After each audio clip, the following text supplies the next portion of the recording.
ఇలా గద్దరన్న ఉన్నాడు. గద్దరన్న మీద కాల్పులు జరిగినప్పుడు 11 దేశాల్లో ఉద్యమాలు జరిగినాయి. ఎన్ని? 11 దేశాలు. గద్దరన్న మీటింగ్ పెడితే సద్ది మూటలు కట్టుకొని కంపచెట్ల పోటీ పోయి అడవుల కోటి అడ్డగోలుగా నడుచుకొని లక్షల మంది, ఆ కాలంలో 8 లక్షల మంది సభకు గుర్తొచ్చారంటే ఏమి గద్దరు. ఇలా ఎవరు మన ఈయన ఉన్నాడు కదా, మన బిఎస్పి ఆయన పేరు కాంశీరామ్ గారు ఉన్నారు కదా. కాంశీరామ్ గారు ఈ భారతదేశంలో అత్యంత ప్రభావశీలమైనటువంటి వ్యక్తి గద్దరు.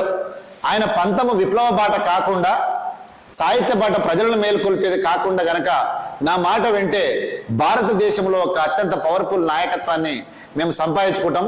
గద్దర్ గారు ముఖ్యమంత్రి, ప్రధానమంత్రి స్తోమత అయినటువంటి అంత ఇంటలెక్చువాలిటీ, అంత టాలెంట్, ఇంగ్లీషు, హిందీ అనర్గళంగా మాట్లాడగలిగినటువంటి గద్దర్ అని చెప్పి ఆనాడు అలాంటి ఒక బిఎస్పి అధినేతనే మాట్లాడినటువంటి కాశీరామ్ గారు మాట్లాడినటువంటి పరిస్థితి.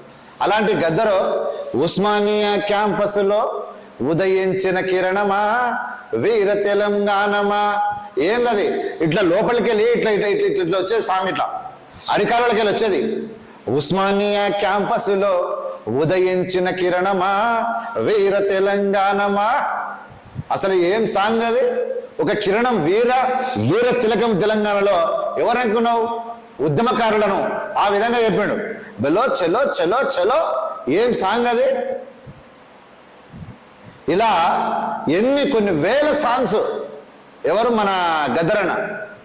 పేదల మీద వీరులారా సూరులారా రాడికల్లా ధీరులారా రాడికల్లా ధీరులారా రైతు కూలి బిడ్డలారా ఒక్కరొక్కరు పోయి మీరు సుఖలల్లో కలిసినారా సుక్కలల్లో సూరులవుతారా మా బిడ్డలు మల్ల జన్మెత్తి మా ఇంటికొస్తారా పసికూనలు కావు కావున కాకులరిసితే తలుపు తెరిసి పలకరిస్తాం. మాటలు అసలు ఏం సాంగ్! పబ్లిక్ను ఈ సాంగ్తోనే గద్దరన్న మహోన్నతమైనటువంటి నేత. ఆ నేత గుర్తుకొస్తే, నేత ఆ యొక్క విప్లవకారుడు, ఆ రచయిత, ఆ ఉద్యమకారుడు, ఆ వీరుడు మన మధ్యలో ఒక మేక పిల్ల లేక, ఒక గర్రె పిల్ల లేక, ఒక కుందేలు పిల్ల లేక, ఒక అందమైన కుళ్ళతోని చిందులు వేస్తుంటే కన్నుల పండుగగా ఉన్నటువంటి ఆ గద్దర్ నా మాల. కానీ కులానికి నేను ఆయన అంటగట్టను. ఐఎమ్ వెరీ సారీ అన్నందుకు. ప్రపంచం ఆయనను ఆయన ఒళ్ళోకి తీసుకుంది, ఆయనను ఒళ్ళోకి తీసుకుంది. ఆయన సింగారానికి, ఆయన బొంగురు గొంతుకి ఈ దేశం దాసోహం అన్నది. అలాంటి గద్దరును ప్రకటించినందుకు ఈ దేశంలో గద్దర్ నంది అవార్డులు తీసి గద్దర్ అవార్డు వచ్చినటువంటి ఏకైక ముఖ్యమంత్రి నా రేవంత్ రెడ్డి. నిజంగా ఈ ఆవేశంలో ఈ భావోద్వేగం అయిపోతా ఉంది. దళితులను, ఈ యొక్క కళాకారులను గుర్తించినటువంటి నా రేవంత్ రెడ్డి అనిపిస్తుంది. మా వాళ్ళకు ఇలా నా వాళ్ళని అనుకున్న ముందు నా రేవంత్ రెడ్డి అంటే నా వాళ్ళని సర్వదేశం నా వాడే కదా. ఒకసారి ఈ ఆనంద భాషలు అనేది కన్నులకి వచ్చేస్తాయి.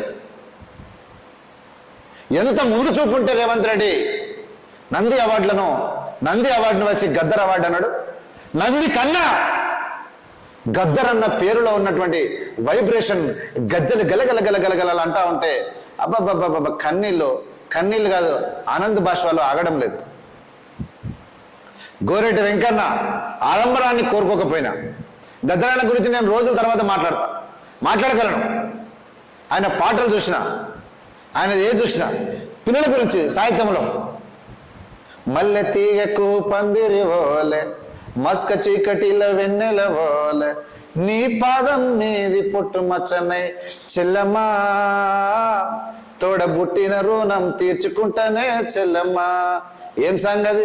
పెద్ద మనిషి అయి పూసిన నుండి ఆడపిల్లపై ఆంక్షలు ఎన్నో చూసేదానిని చూడొద్దంటారు, నవ్వే చోట నవ్వద్దంటారు. అటువంటి మీ అన్నను గాను చెల్లమ్మా నీ చిన్ననాటి స్నేహితునమ్మా చెల్లమ్మా. అడవిలో నా నెమలి బోలే చెల్లమ్మ, నీవు ఆటలాడుకో పాట పాడుకో చెల్లమ్మ. అంటే ఒక అన్నకు ఒక చెల్లెకున్న అనుబంధాన్ని ఏమని చెప్ప, చదివినంత నిన్ను చదివిస్తానమ్మా, ఎదిగినంత నిన్ను ఎదిగిస్తానమ్మా, పెళ్ళిడు నీకొచ్చే నాటికి పువ్వో పత్రో కూడబెట్టుతా. నేను మధ్యలో గ్యాప్ కొన్ని మర్చిపోయినా. లేగ దూడల్లే గంతులు వేస్తేవి చెల్లమ్మ. ఇంక దాని తర్వాత ఇంకా బాగా వాడతాడు. రిక్షా ఉంటుంది, మీ అత్తారింటికి రామంటే నా రిక్షా బండి మేళ గడతా చెల్లమ్మ, మీ అత్తారింటికి నీకు నచ్చినోడికే ఇస్తానమ్మా. చాలా పదాలు రాసిండు ఆయన. అంటే ఒక చిన్న కుటుంబం యొక్క అన్నకు చెల్లె అనుబంధాన్ని గురించి, పోలీసుల గురించి.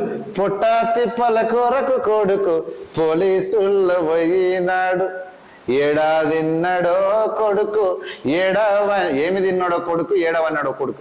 కొడుకుల మీద ఎంత అద్భుతమైన చివరికి అందరి మీద తల్లి గురించి. సిరిమల్లె సిరిమల్లె చెట్టు కింద లచ్చుమ, వాళ్ళ అమ్మ మీద రాసుకున్నాడు. లచ్చుమమ్మ నువ్వు చినబోయి కూర్చున్నావెందుకమ్మో ఎందుకమ్మో, మోకాళ్ళ మట్టికి బురదలో దిగబాడి నాట్లేసి లచ్చుమమ్మో లచ్చుమమ్మ నీ నడుములే గుంజేన. ఎంత బాగా తెలుసా, వరం పోటు నడిస్తే కాలుకు వరం తట్టి బోర్ల పడితే నీకు వెన్నుపూస విరిగినా అని చెప్పి ఆ తల్లి గురించి రాసినటువంటి పాటలు. గద్దర్ అన్న ఒక లెజెండ్. ఆయన గురించి ఏ సాహిత్యకారుడు ఎంత గొప్పగా చెప్పుకున్న టైం వస్తుందా? అలాంటి వాళ్ళను గద్దర్ అన్న గురించి రేవంత్ రెడ్డి గుర్తించి ఆ విధంగా చేయడాన్ని ప్రపంచం స్వాగతిస్తుంది. నువ్వు కూడా స్వాగతించాలన్నా కృష్ణన్న. 100% బరాబర్, అదొక బాధ్యతాయుతమైనటువంటి పని. దాని తర్వాత మనకు ముఖ్యంగా గోరెటి వెంకన్న కూడా మాట్లాడుకున్నాం. తర్వాత బండి యాదగిరి కానీ మన తర్వాత గూడ అంజన్న కానీ. గూడ అంజన్న కూడా ఈ రీసెంట్ పాటలు అయ్యోనివా అబ్బోనివా, లేదంటే రాజుగా వర తెలంగాణ రాజుగా అందుకో తెలంగాణ జెండ రాజుగా వర జడ పుడితొక్కటి సత్య రెండు రాజుగా పుడితొక్కటి సత్య రెండు రాజుగా అంటే అందుకో తెలంగాణ జెండా రాజుగా. నేను బతుగా విన్నా, అంటే గుర్తొస్తలేదు, విన్నా ఎంజాయ్ చేసిన కానీ నాకు అంత రాదు. అంటే అట్లా రాసిడు ఆయన. ఈ విధమైనటువంటి పాటలు సాంగ్స్ రాసినటువంటి వాళ్ళను ఖచ్చితంగా మనం అభినందించాలి. ఖచ్చితంగా బండి యాదగిరి అంటే ఎప్పుడో పెద్ద పురాణమైనటువంటి పాట. ఇక గోరెటి వెంకన్న గురించి మనం తెలుసు. అన్నట్టు గల్లీ చిన్నది గరీబొల్ల కథ పెద్దది, వాళ్ళున్న ఇల్లు కిల్లి కొట్ల కన్న చిన్నగా ఉన్నాయో గల్లీ చిన్నది. ఆ పాట ఒక అద్భుతం. అంటే ప్రజలను, తర్వాత గ్రామాల గురించి కుసం సినిమాలో పెట్టారు కదా, మన శ్రీహరి నటించాడు. అట్లా ఒక అద్భుతం. అసలు పెద్ద బారిసే అంటే ఏమంటాడు, పెద్ద బారిసే మొద్దు బారినది, ఆ కుమ్మరి వాముల దుమ్ము వేరినది, అంటే పెద్ద బోరు పొద్దంతా నడుస్తుందో నా బలిసిన దొరలా, గ్రామ స్వరాజ్యం గంగలో నవాయే నా తెలంగాణలో. ఎంత అద్భుతమైనటువంటి పాటలు రాసి వీళ్ళందరినీ గౌరవించుకోవడం చాలా హాయిగా అద్భుతంగా అనిపిస్తా ఉన్నది. చాలా గొప్ప విషయంగా నేను భావిస్తా ఉన్నా.